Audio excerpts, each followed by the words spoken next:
Canarias 2.0.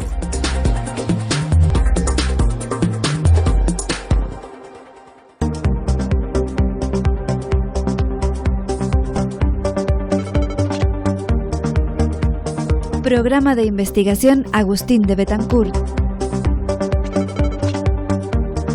Precaución en el mundo digital. El puerto, motor de la economía insular. Proyecto Impactas, análisis del ecosistema marino.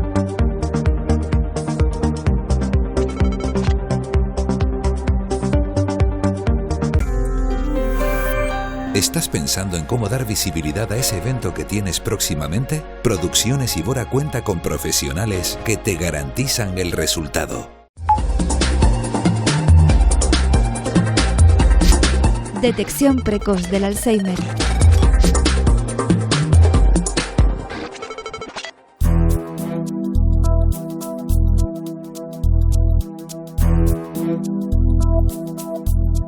El doctor en biotecnología e investigador de la Universidad de La Laguna, Daniel Víctor Gebel, dirige un proyecto Agustín de Betancourt que tiene como objetivo desarrollar un método fiable y no invasivo para el diagnóstico temprano de la enfermedad de Alzheimer.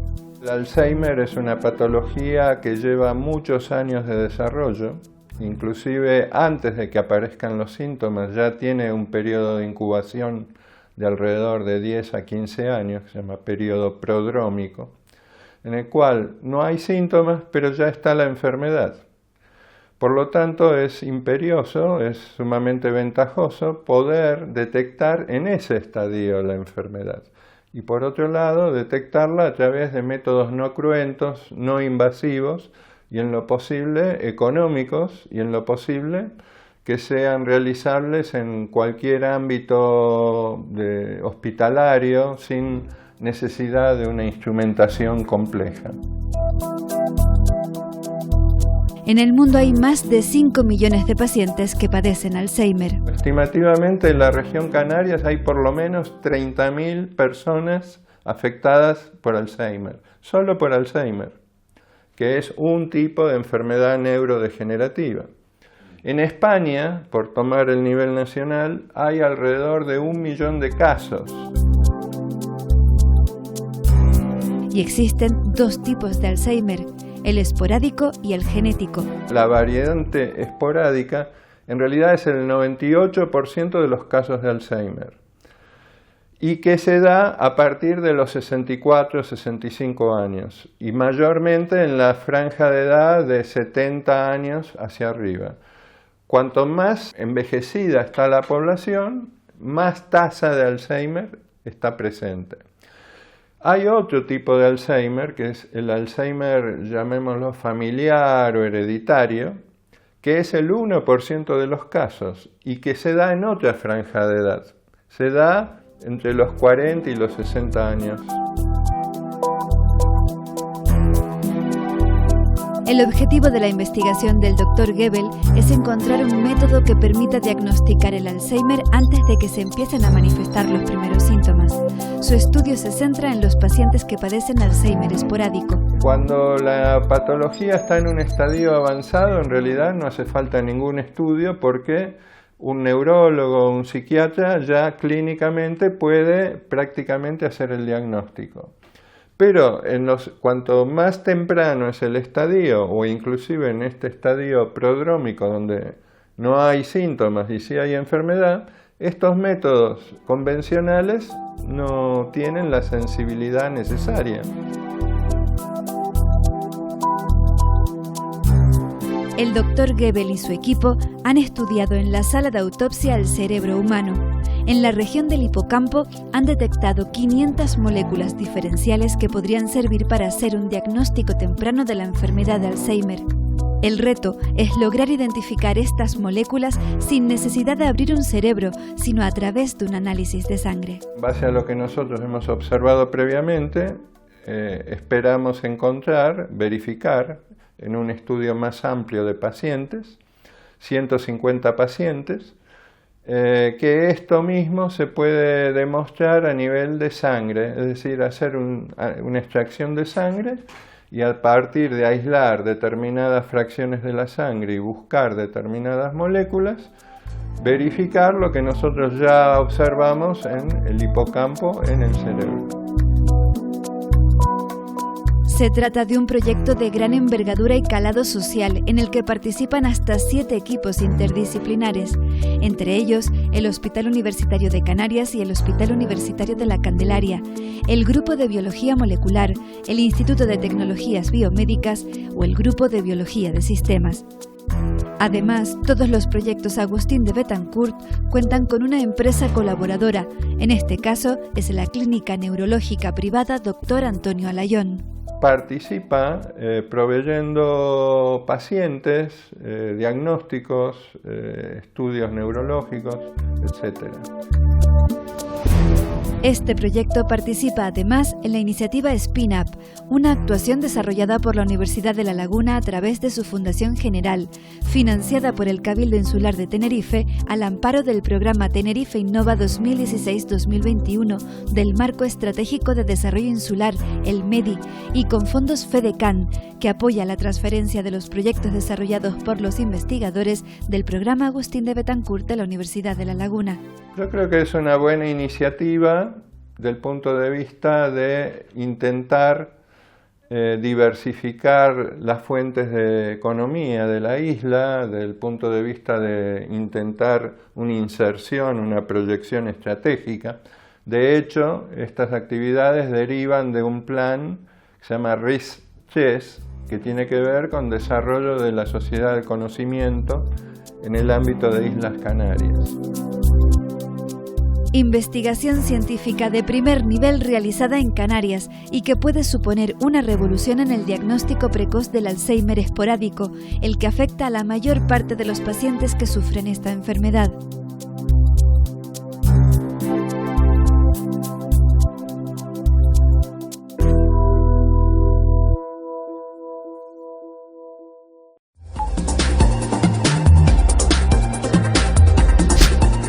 Seguridad en la red.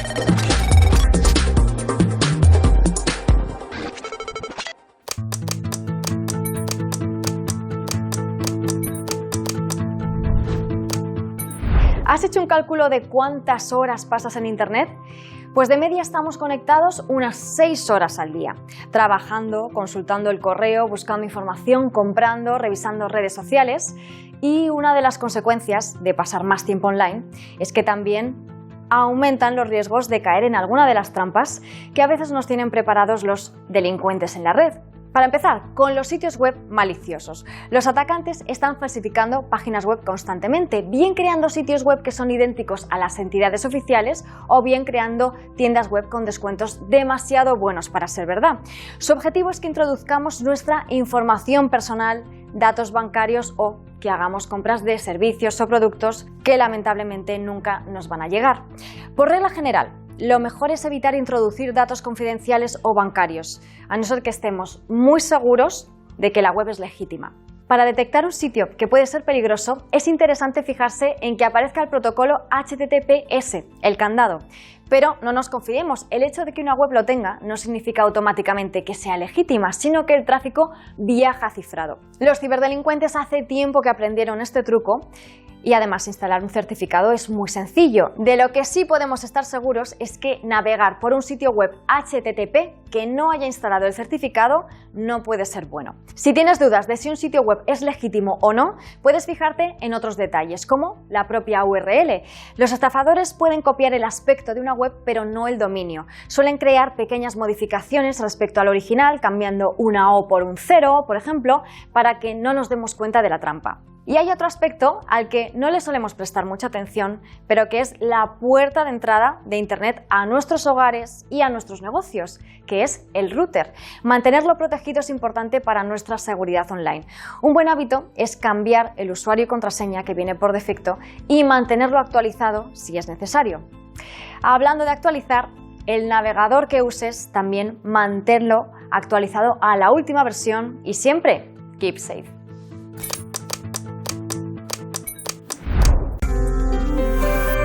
¿Estás pensando en cómo dar visibilidad a ese evento que tienes próximamente? Producciones Ibora cuenta con profesionales que te garantizan el resultado.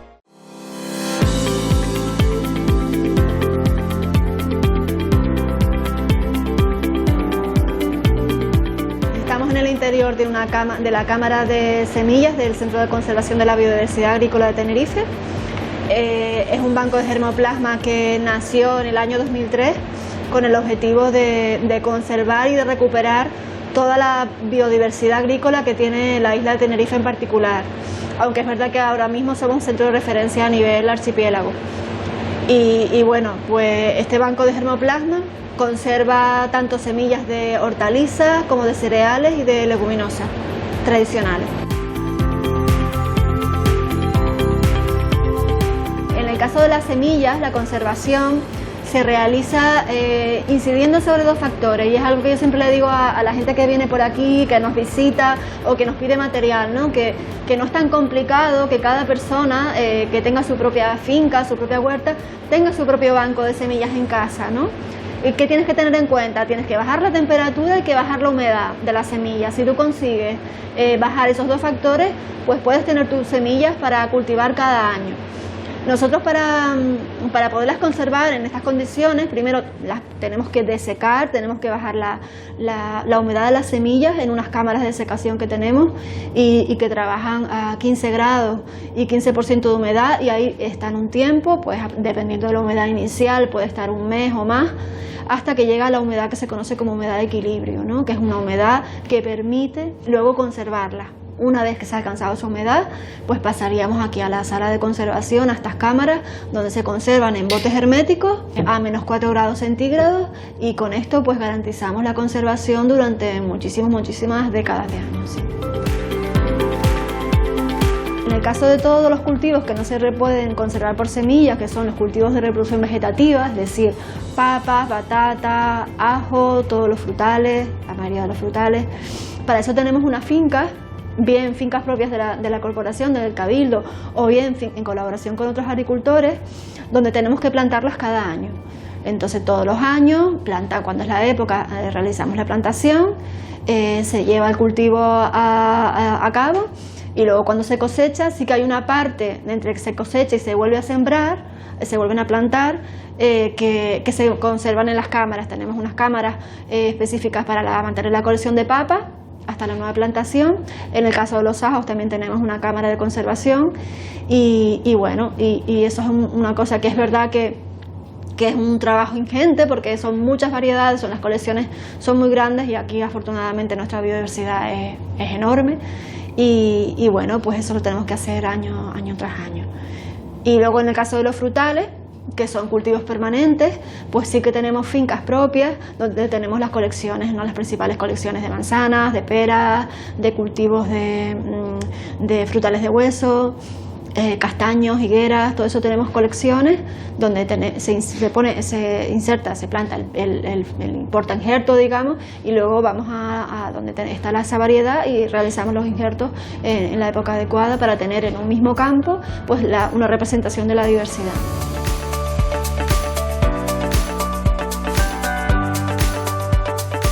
Esta labor es importante porque la conservación de los recursos fitogenéticos ya desde los años 60, 70 se vio como una necesidad a nivel mundial.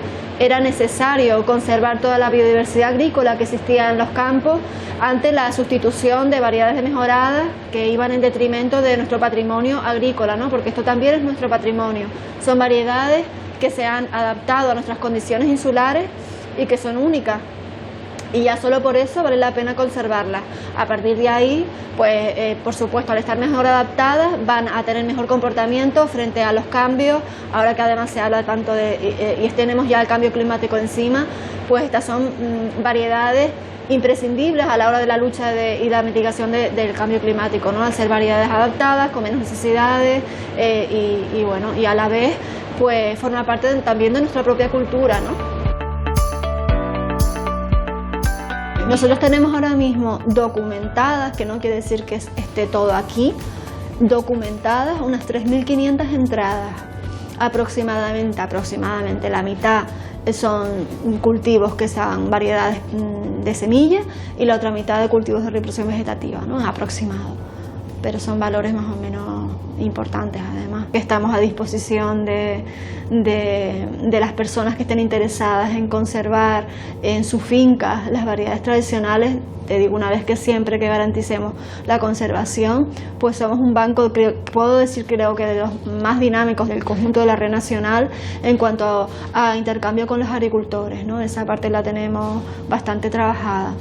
Son ellos realmente los conservadores de la biodiversidad realmente, porque son los que la cultivan año tras año, ¿no? Ya sea para autoconsumo como para sobre todo la venta al mercado interior. Y son ellos los que nos van a dar todas estas semillas que ves aquí, ¿no?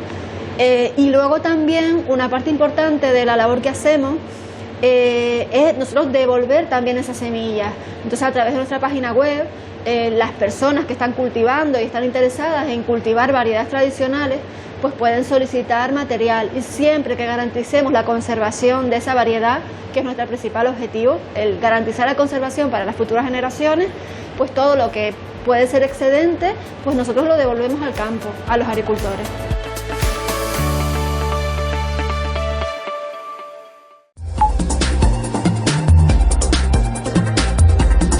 Estibadores de Santa Cruz de Tenerife.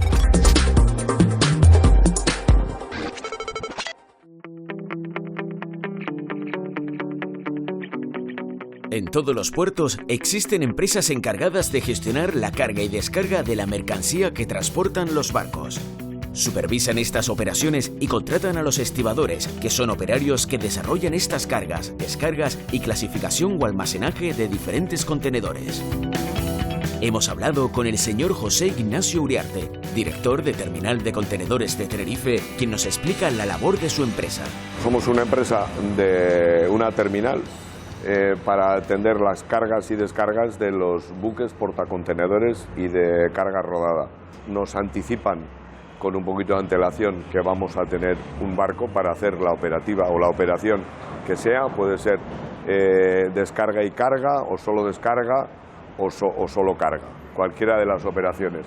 Entonces nos pasan una lista de la operativa que van a hacer, pues van a descargar 800 unidades. Y entonces nosotros ya trabajamos con todo eso, con la autoridad portuaria, porque hay que informarle de la operativa. El barco atraca con ayuda de los prácticos y según las condiciones de tiempo y el tipo de barco que sea, también con intervención de remolcadores. Y una vez que atraca y se amarra, que es una operación relativamente rápida, ya empezamos con el turno de trabajo dependiendo de qué horario, porque los turnos están muy ajustados por los estibadores. Trabajamos en 4 turnos diarios de las 24 horas del día. Es verdad que tenemos unos nombramientos que están haciéndose ahora mismo a las 12 del día y estamos intentando repartir todo el trabajo en la medida de lo posible para que los compañeros puedan saber dónde van a trabajar. Son muy diversas las mercancías que se mueven en el puerto de Santa Cruz de Tenerife, desde material sanitario hasta alimentación. Llegan generalmente en distintos tipos de contenedores y con distintas medidas, siendo los más peculiares los contenedores frigoríficos, que hay que darle un trato especial y preferente. Nosotros no sabemos en realidad lo que viene, eso es un tema entre la aduana y la naviera, por decir de alguna manera. Nosotros lo único que manejamos son cajas, y las cajas pueden ser de 40 pies, de 45 pies o de 20 pies. Una de 40 pies es como un tráiler grande y la de 20 pies es la mitad. Y dentro puede traer de todo. La única peculiaridad o la más importante peculiaridad es que parte de esas cajas son refrigeradas. Pues por ejemplo la carne que llega para el consumo local en la isla viene en contenedores refrigerados o congelados. Y entonces esos contenedores tienen que ir a una zona donde se les enchufa a la red para que puedan seguir manteniendo las condiciones como un frigorífico que tengamos en casa. Alrededor del 90% de la mercancía que entra a la isla pasa por el puerto de Santa Cruz de Tenerife. con lo cual pasan por la mano de los estibadores portuarios. Para las mercancías que llegan con destino a las islas de La Gomera, La Palma y El Hierro, se les da prioridad y se necesita una gestión muy resolutiva. La importancia que tenemos los capataces generales dentro de las terminales viene a ser pues organizar, controlar y realizar las funciones para que todo funcione correctamente durante las operativas, ¿no? Esa es básicamente nuestras principales labores. Nos encargamos de que la empresa nos transmita la información y ejecutarlas, ¿no? Y llevarlas a cabo durante la operativa para que sean lo más efectivas posibles.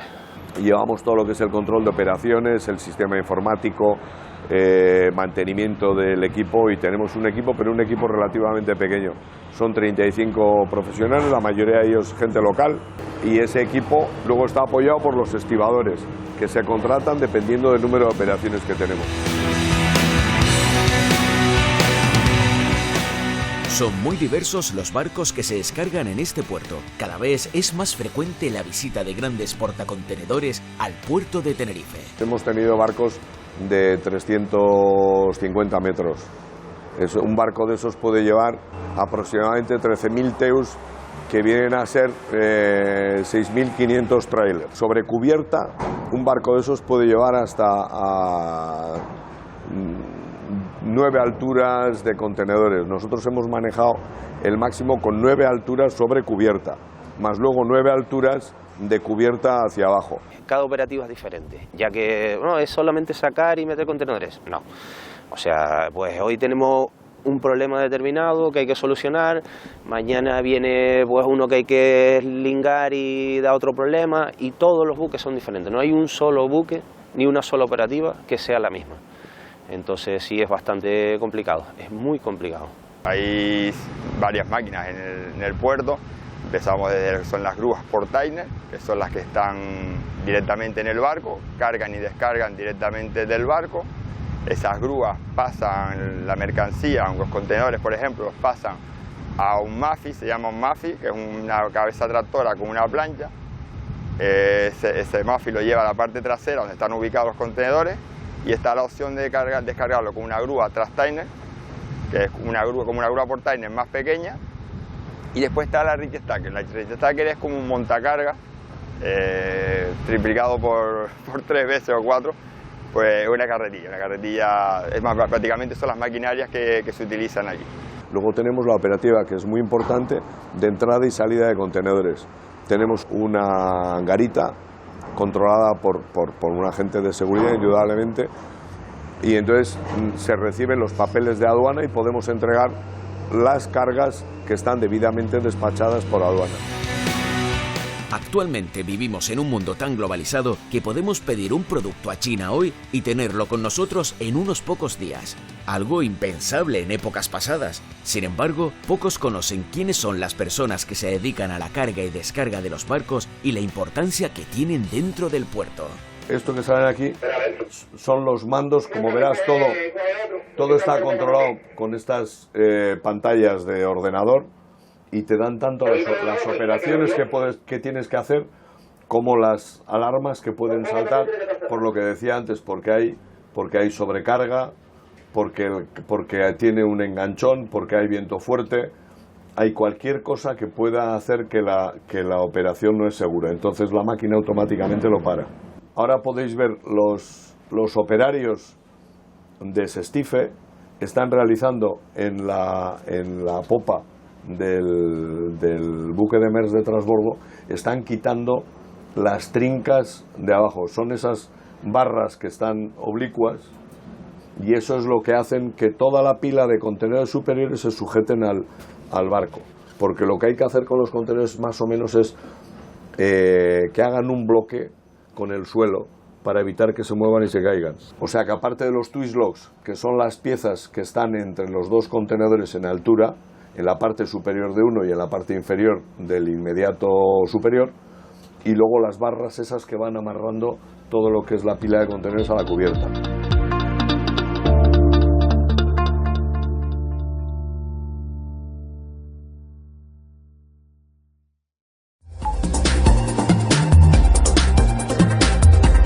Efectos de los microcontaminantes en el medio marino.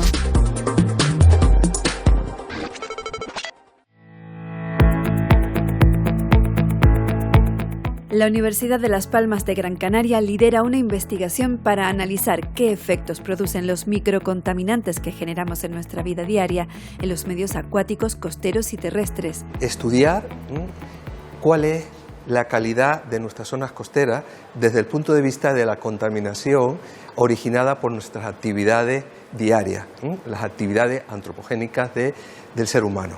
Fundamentalmente queremos estudiar la presencia de aquellos contaminantes que nosotros producimos en nuestra vida diaria. Por ejemplo, los residuos farmacéuticos, los filtros solares que están en las cremas solares, las hormonas sintéticas, los detergentes, etc. ¿Por qué estudiamos estos compuestos en las zonas costeras? Pues porque la mayoría de estos compuestos, estas sustancias, no son eliminadas o son eliminadas parcialmente en las plantas depuradoras de agua. Por tanto, van a parar fácilmente a los sistemas acuáticos, en nuestro caso, al medio marino. Entonces queremos estudiar la presencia de estos compuestos. Se ha comprobado que muchos de estos compuestos producen efectos nocivos en los organismos marinos, tanto en la flora como en la fauna, y por tanto podría tener un impacto en todo lo que es el consumo, por ejemplo, de organismos marinos, como pueden ser los peces, el pescado y los mariscos. Los efectos nocivos de estos microcontaminantes son más evidentes en las zonas más pobladas y que reciben un mayor número de turistas. El hecho de que vamos a estudiar el impacto que nuestra vida diaria puede producir en las zonas costeras, evidentemente este efecto será mayor en las zonas más pobladas, lógicamente en las islas más pobladas y por supuesto aquellas que tengan una actividad turística mayor. Nosotros estamos recibiendo hasta 13-14 millones de turistas al año y evidentemente eso tiene una agresividad en el medio ambiente y concretamente en el medio marino que otras islas más pequeñas no tienen. Por tanto, nos vamos a centrar fundamentalmente en las islas más pobladas. El proyecto Impactas persigue 3 objetivos. Los investigadores que participan en este estudio ya han completado el primero de ellos. En una primera parte, en desarrollar aquellos métodos que nos permitan detectar de alguna forma rápida y eficaz este tipo de contaminante. El segundo objetivo era hacer un estudio espacial y temporal de la presencia de estos contaminantes en nuestras zonas costeras, llámese agua de mar, sedimento u organismos marinos. Y el tercer punto muy importante es ver la posibilidad de que los plásticos, microplásticos y nanoplásticos que nos podemos encontrar en las zonas costeras puedan servir o sirvan de transportadores de este tipo de contaminantes. ¿Por qué? Pues porque ya conocemos, otros grupos de nuestra universidad trabajan en todo el tema de plástico y microplástico, cómo esos contaminantes a través de los microplásticos y plásticos pueden estar en los organismos marinos y por tanto a través de la cadena trófica pueden llegar a productos marinos de consumo humano y por tanto podría pasar por una acumulación y bioacumulación al ser humano. El proyecto Impactas tiene su ámbito de estudio en Canarias, pero tiene carácter internacional. Ha sido incluido dentro de la convocatoria europea Marie Curie, lo que les permite contar con un investigador becado procedente de Eslovaquia. El proyecto ha obtenido este reconocimiento tras superar un duro proceso de evaluación al que se presentaron numerosas propuestas. Esta concesión supone un éxito tanto para la Universidad de Las Palmas de Gran Canaria como para la sociedad canaria en su conjunto. Es un proyecto que está contextualizado en las Islas Canarias, fundamentalmente en la isla de Gran Canaria, pero está dentro de una convocatoria europea que fundamentalmente está centralizada en atraer talento internacional, investigadores postdoctorales de otros países europeos y ha pasado a través de una evaluación europea muy competitiva donde se ha evaluado por una parte el proyecto en sí, el currículo investigador de la persona que opta a ese contrato y, por supuesto, al equipo investigador que propone el proyecto. Esta investigación trata de dar respuesta al impacto ambiental que provoca nuestra forma de vida en los ecosistemas marinos. Los datos y resultados del proyecto serán trasladados a las autoridades competentes para ayudarles en la toma de decisiones orientadas a la reducción e incluso eliminación del impacto de estos contaminantes. El hito principal es intentar tener un mapa, una visión global de cuál es el estado de nuestras zonas costeras, ¿no? Y luego proponer a las autoridades competentes aquellas posibles medidas para mitigar el impacto de este tipo de actividad antropogénica, ¿no? Bien, por ejemplo, ¿cómo se podría solucionar? En parte, pues intentar adaptar las plantas depuradoras, los sistemas de depuración de agua a este tipo de contaminantes. Actualmente, la mayor parte de las plantas depuradoras utilizan sistemas convencionales que no permiten eliminar o reducir parcialmente este tipo de contaminantes. Por tanto, lo que nosotros queremos es dar una serie de datos a las autoridades para que sean conscientes de que habría que mejorar el tratamiento de las aguas, efectivamente, para mitigar de alguna forma el impacto en las zonas costeras marinas.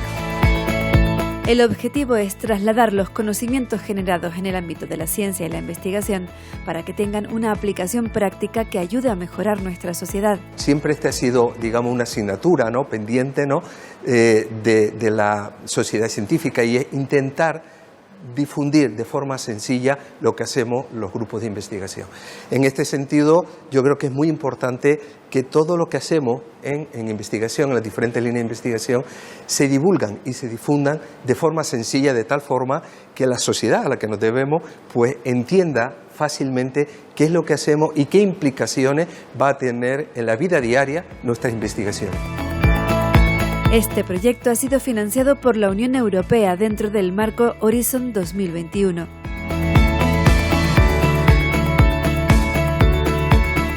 Universidad de Las Palmas de Gran Canaria, proyectando talento. ¿Estás pensando en cómo dar visibilidad a ese evento que tienes próximamente? Producciones Ibora cuenta con profesionales que te garantizan el resultado. Canarias 2.0. Toda esta información y mucho más a través de nuestra página web y nuestras redes sociales.